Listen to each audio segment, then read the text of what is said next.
Hey everyone, it's Jessica Miller Merrill coming from with Workology and ACE the HR exam. And I like to meet with HR leaders who have recently passed their SHRM certification exam to hear directly from them what their experience is. And I'm really honored to be talking with Russ or Jessica today. Jessica, thanks for tuning in or joining us and sharing some of your experiences with us here on video. Sure thing. I'm glad to be here. So, first things first, let's talk about your background and what you do in HR, and then if also share maybe which exam that you signed up for and took. I started my career out in community development, but for the past decade or so, I've been in the startup tech space, primarily really early stage startups as you're getting your seed round of funding and Series A round of funding. And so I've usually been a team of one that helps grow teams. And that means I get to do, a little bit of every part of HR. And so I decided to take the senior certification exam with SHRM because I had the years of experience and I knew that a lot of my work is more strategic focused. But yeah, it's never been something that's really valued in many of the early stage companies that I've worked at. But since I'm looking at a little bit larger companies now, most of them prefer a certification. Were you scared about taking the SCP? Why didn't you go with the CP? Sometimes I'm asking because sometimes people are like, "Oh, I'm going to go with the CP first." Is that did you have the CP first, or did you just dive right into the SCP? I dove right in. I didn't know much before diving in, and so I just took there was a SHRM webinar that said, should I take CP or SCP? And it seemed like, hey, based off of years of experience and based off of the function of the types of things that I do daily, that the SCP made the most sense. So I don't know that I thought about it as intentionally as other people might, but it was like, oh yeah, that looks like the box that is aligned with where I'm at career wise. I feel like you kind of have a little bit more of a propensity, not in a bad way, but like you're working for small startups. So risk is something that you're used to. So just heading on over to the senior certified professional seems more like an alignment. Like, I mean, what's the worst that can happen?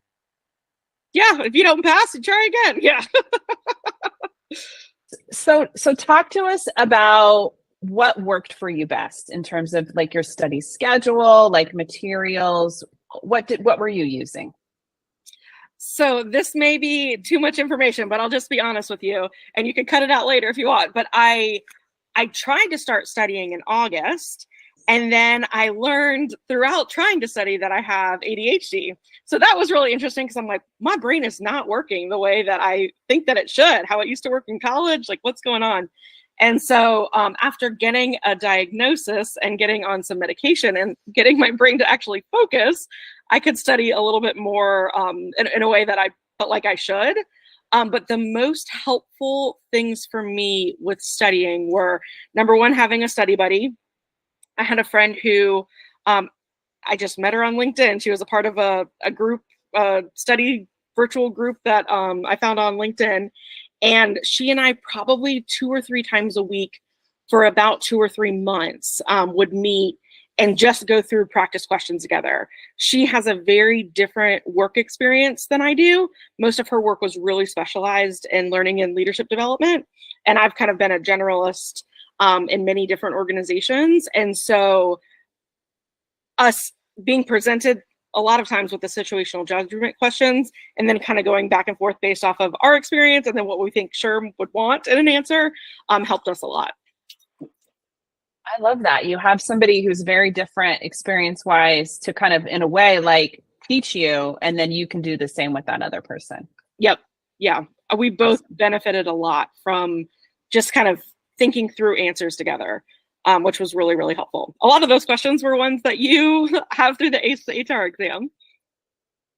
It's the other thing I'll say is that I also have ADHD, and it took me in my adult years to really understand what was going on. And so also the way I was studying in college is not the same way that I'm reviewing materials now. And I also think like we have a lot more demands on our time than we ever did before. So you can't just be like, hey, I'm just going to keep reading this stuff and rewriting the notes 15 times and I'm just going to remember it for the exam. Our brains just don't work the same way. I totally agree. And I also think that, and you mentioned this, I wish I would have signed up for your class much earlier, but you mentioned like trying a lot of different things. I had taken the SHRM preparation courses and just could not get my brain to focus on the poor guy. Awesome man. I just was like, I can't focus on anything you're saying. This is too boring for me. And so being able to have a format like yours where it's like some audio, some visual, some practice, I was way more engaged that way than just like watching someone on a screen basically read notes from a book. That did not work for me at all, unfortunately. And I have taught the SHRM prep courses. So I, not recently, because that's why I started my own program, but yeah, PowerPoint. And then I would have a binder full of like instructor notes, but it's just a PowerPoint presentation. And I don't learn best that way. I definitely can't keep my attention for that time for 3 hours or 1 hour or whatever it is. So it makes all the sense to me. And also I get bored. I don't know about you, but it's nice to have some different ways of learning in different formats. Yeah. And for me, I've had almost a decade of experience doing this kind of work. So a lot of the content wasn't new, but the thinking through it through a SHRM lens was new to me. Because I'm like, oh, that's totally an unrealistic situation, or that would never happen because X, Y, and Z would happen first. You know, I'm trying to rationalize things based off my own experience. And then once I got to the place of like, okay, I just need to create a persona of like how SHRM would approach this, that was really helpful. Because I'm like, they're not asking me to quantify if their questions are appropriate or not.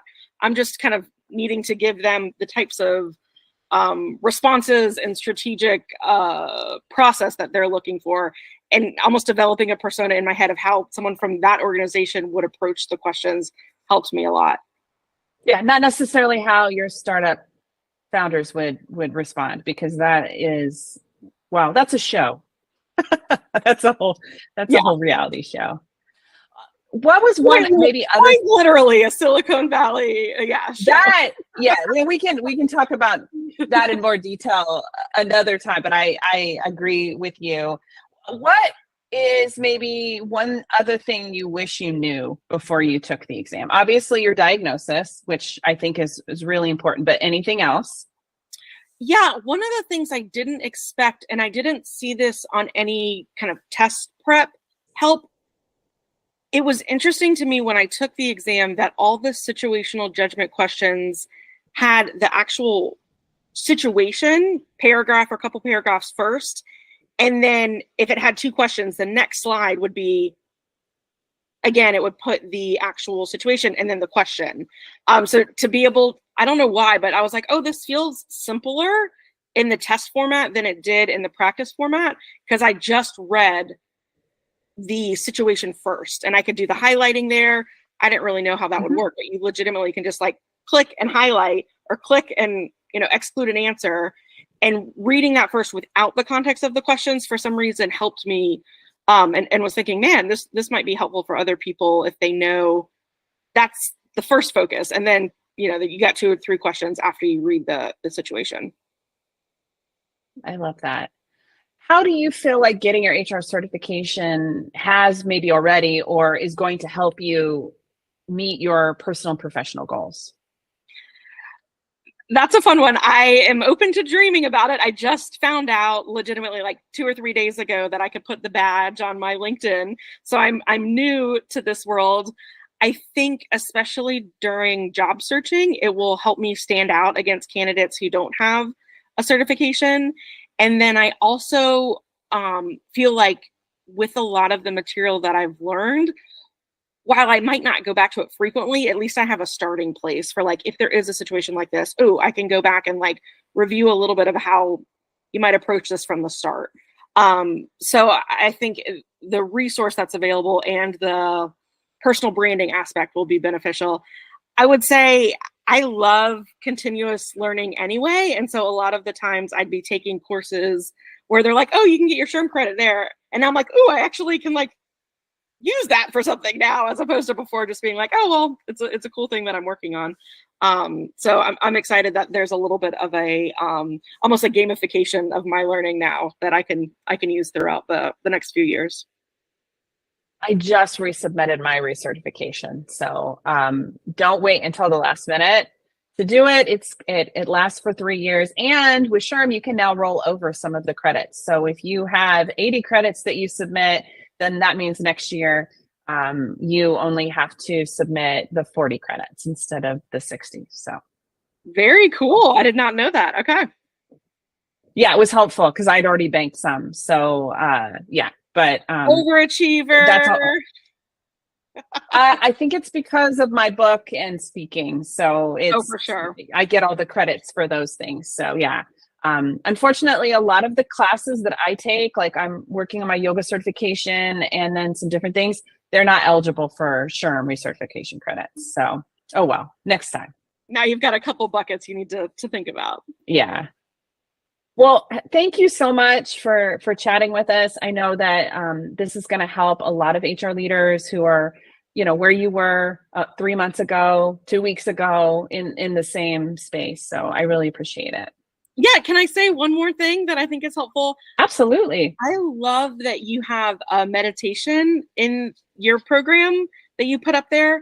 I think the mindset aspect is obviously studying the content and learning the approach of the exam is important, but like the mindset that you have going into studying and going into the exam, I think is one of the most important things. So like I was pretty nervous. I'd never taken any kind of certification before.